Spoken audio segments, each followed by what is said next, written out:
have selected 3 papers that I think show what is relevant research that will be moved from this last lecture to some other lecture about how things normally will be done.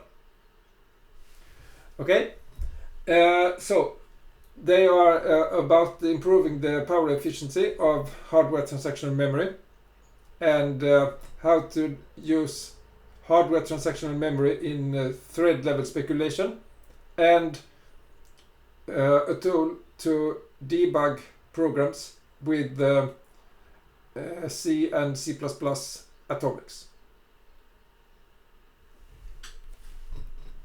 So, as you probably have noticed, I'm quite enthusiastic about hardware transactional memory, since it makes the correctness of parallel programming almost trivial. I mean the correctness aspect of it. Okay, and this paper was written by Dou and Dubois. And Dubois, recall, he is the person who invented relaxed memory models in his publication on weak ordering from 1986. Okay, so recall from the lecture on hardware transactional memory, when hardware detects a conflict, it will restart at least one of the 2 conflicting transactions.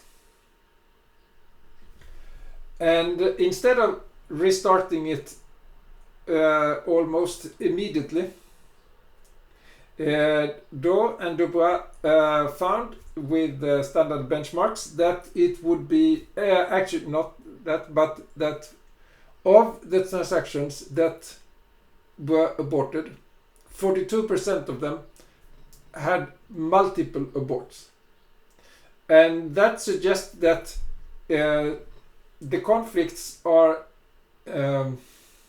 grouped, or okay, and they are not spread out randomly. And what can be done in that situation to avoid restarting transactions that will be aborted anyway is to delay the restart of some transactions. Okay, so how can that be done? Well, by using information from the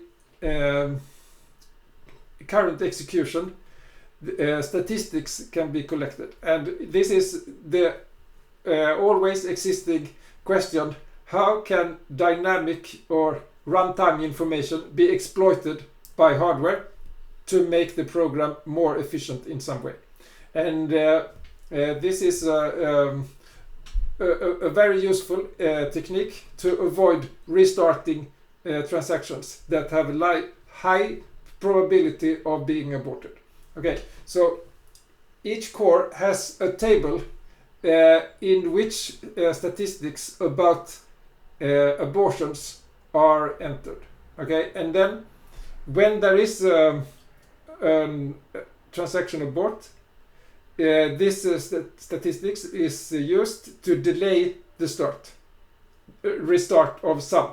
And using this, they found that the energy that could be saved, it was 37% up to that. And this was evaluated not on real hardware, since the hardware doesn't exist, but on a clock cycle accurate simulator, and with obviously then modules for measuring the energy. Okay, and I think this is